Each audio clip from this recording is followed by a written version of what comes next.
perceptions are rising that maybe Islam is not a peaceful religion because of the hatred that we see. For sure.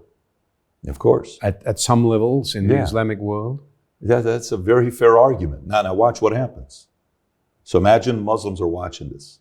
They're like, well, I like what you just said about Israel, but what do you mean we are a peaceful religion? Really? Okay. Yeah. Did you see how many people were hung in Iran, public hanging, last year? Go Google it. It's a very, very different climate you're living in. And again, that's the government and the law at the top. You don't see a lot of peace. I definitely did not see it.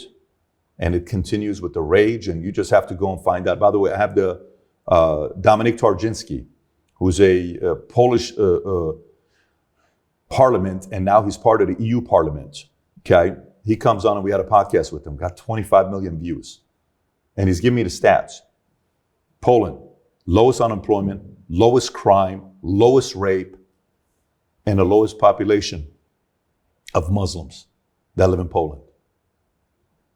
They have a law, if you cross the border illegally, they have the right to kill you in Poland. I didn't know that. Of course. That's extraordinary. That's extraordinary. Now go to UK. What's going on with UK? How are the streets in UK? What is it looking like in UK? How is London looking like with their mayor? And then go look at some other cities in America. How are they looking like? What is that looking like? How peaceful is it?